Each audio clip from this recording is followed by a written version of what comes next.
Dears, today I will explain a new poem in your MCB textbook on killing a tree written by Jeev Patel. It is a very sensitive poem, a strong message against deforestation. At the same time, it is an ironical poem that represents the tree as an enemy of mankind.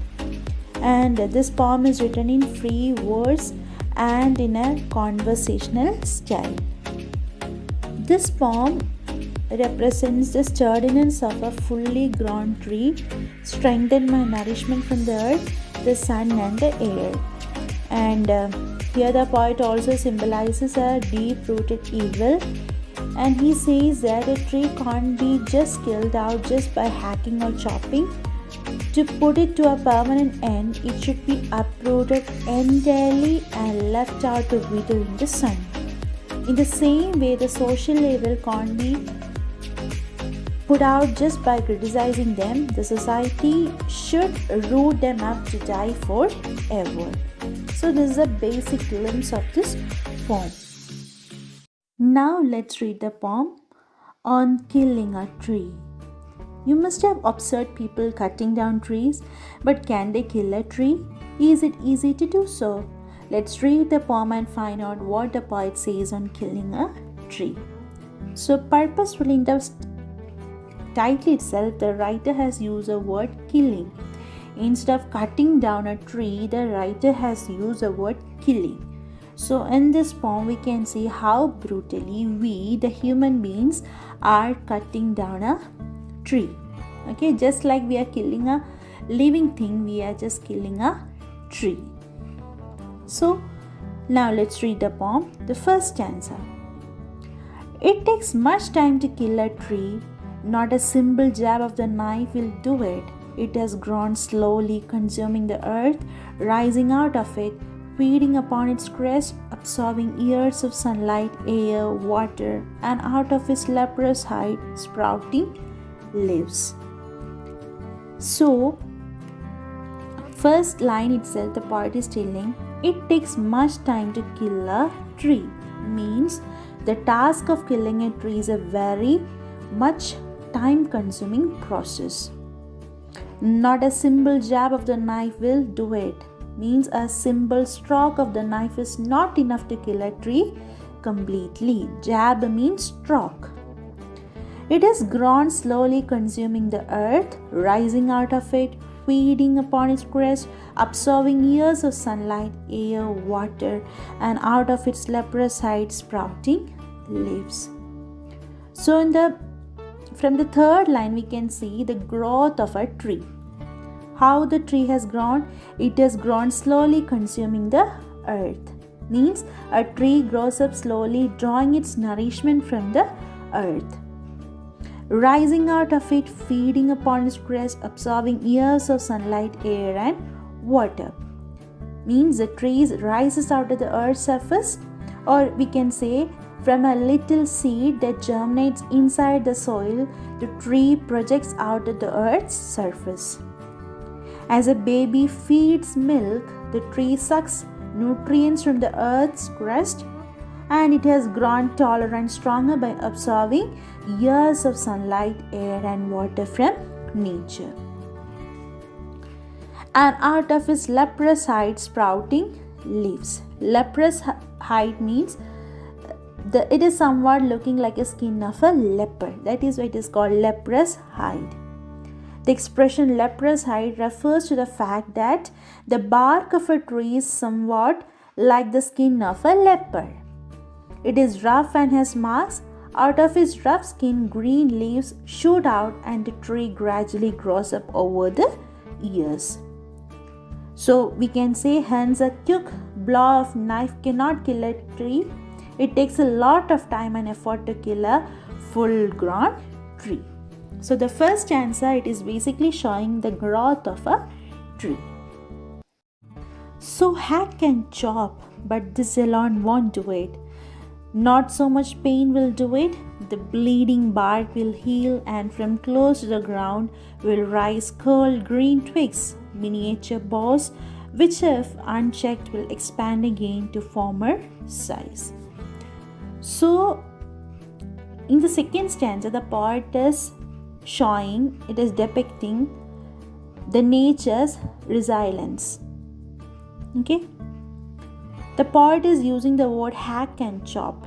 Hack and chop means we have to cut the trees into pieces with repeated blows.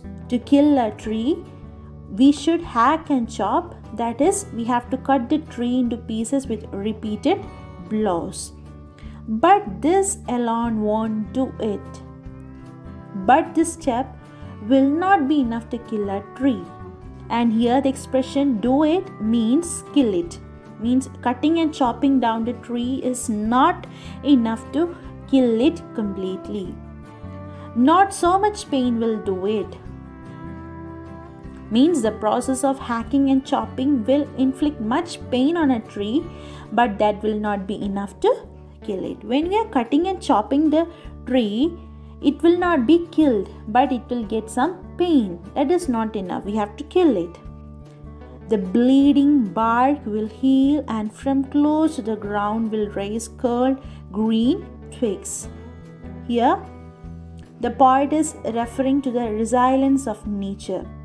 He's telling that if we are leaving it alone, okay, if the nature is getting a chance to heal the wounds caused by her own child, human beings, again it will start raising.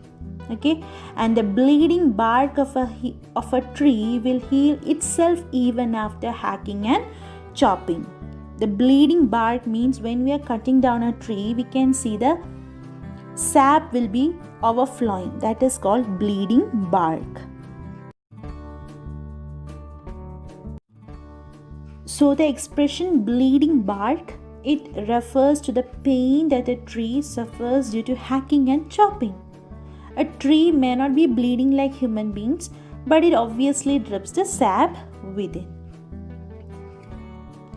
And from close to the ground will rise curled green twigs, miniature boughs, which if unchecked will expand again to former size.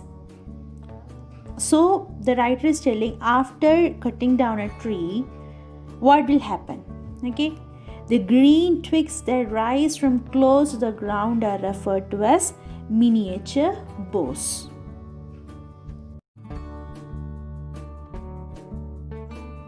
After cutting down a tree, if we are not checking it, we can see the miniature boughs.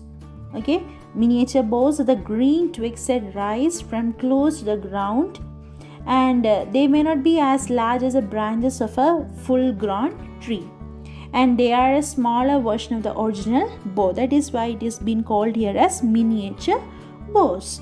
And if left alone, what will happen? The miniature boughs will again grow into a full-grown tree. And this is how the tree shows its strong resilience against hacking and chopping. Already I have told you the nature is having the quality of resilience, and through trees we can see the same nature of the nature. The third stanza. No, the root is to be pulled out of the angering earth. It is to be robbed, tied and pulled out, snapped out. This stanza, the third stanza, it is showing the systematic process of destructing a tree. While the first stanza, it shows the growth of a tree, the second stanza shows the resilience, the third stanza shows the systematic destruction of a tree. And here the first line itself, the writer has used the word no. It is an emphatic no. Okay, and it suggests the fact that a tree cannot be killed completely with a jab of a knife or the hacking or chopping of its branches. But what we have to do to destroy the tree completely, the root that gives it strength and life has to be pulled out of the angering earth. And the poet has compared the root of a tree to the anchor of a boat or a ship. And the expression anchoring earth suggests that the root, with the help of the earth, helps the tree stand firm and secure on the ground. So in order to destroy a tree, what we have to do? It is to be robbed, the tree is to be robbed, tied and pulled out entirely from the earth. For the complete destruction of a tree is to be robbed, tied and pulled out entirely from the earth cave.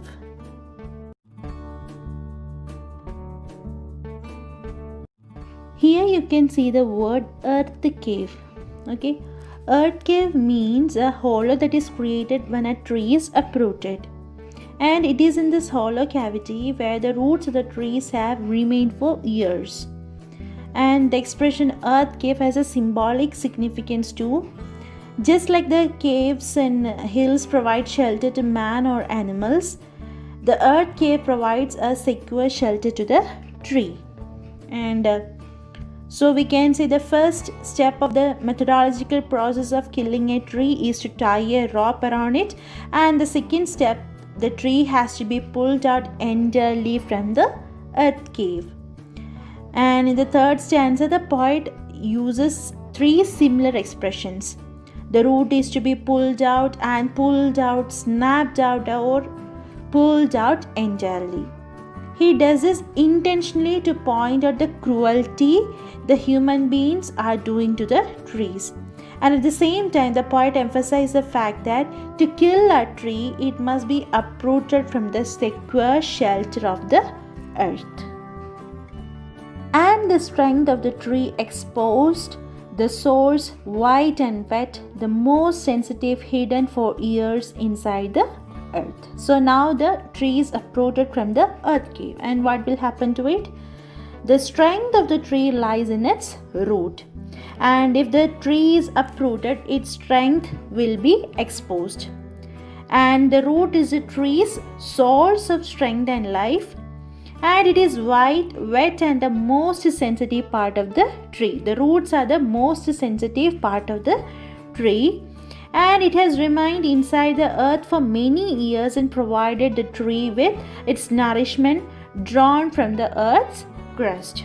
And for the systematic destruction of a tree, its white, wet, sensitive source has to be pulled out entirely. Now the tree is totally uprooted from the earth, and what will happen to the tree? Then the matter scorching and choking in sun and air, browning, hardening, twisting, withering, and then it is done. So in the last stanza, we can see the complete destruction of a tree. So now the tree is uprooted, totally uprooted, and it is now scorched in the sun and chalked in the air, means it is in the burning sunlight. And the same sunlight and air that scorches a tree and chalks it respectively were once absorbed by the tree during its growth. In the first stanza also we have seen the importance of air and sunlight, but now due to air and sunlight, the tree is being chalked and scorched. And now the air and sunlight destroys the remaining vitality left in the uprooted tree. And gradually the tree is dried, browned and hardened, twisted and withered to death. Thus, going through a systematic process of destruction, a tree turns into a lifeless log. And the expression here you can see, then it is done. It refers to the complete destruction of a tree, the completion of the process of killing a tree. And we can say this is how the poet has ironically presented the act of killing a tree almost as a ceremonial task. Now let me quickly rewind the whole summary of this poem. So, On Killing a Tree by Jeev Patel is an ironical poem that presents the tree as an enemy of mankind. And the poem is written in free verse and in a conversational style. And the task of killing a tree is very much time consuming. A simple stroke of a knife is not enough to kill a tree completely. And a tree grows up slowly, drawing its nourishment from the earth. And it rises out from the earth's surface by sucking nutrients from the earth's crust. And it has grown taller and stronger by absorbing years of sunlight, air, and water from nature. And out of its rough, bare green leaves shoot out and they gradually grow up over the years. So a quick blow of knife cannot kill a tree. And to kill a tree, one may hack and chop.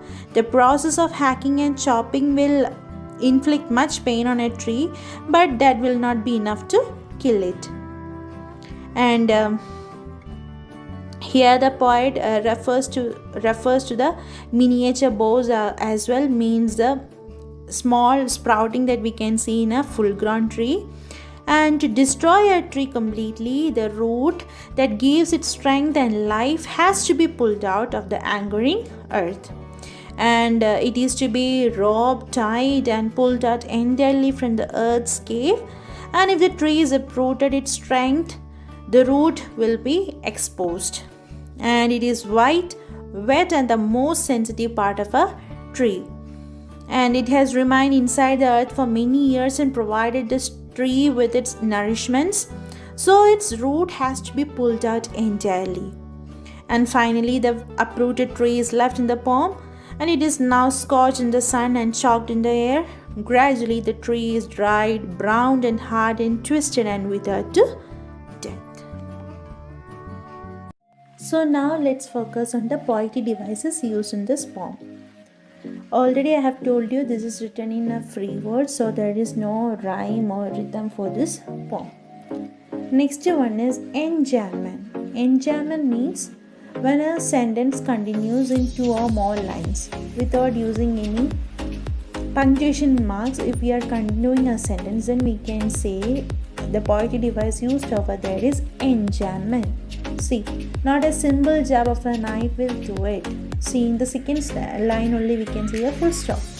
Then rising out of it, feeding upon its crest, absorbing years of sunlight, air and water, and out of its leprous height sprouting leaves. See, 5 lines are there, then only the poet has used full stop. So this type of a poetic device is called enjambment, means continuing a sentence in 2 or more lines.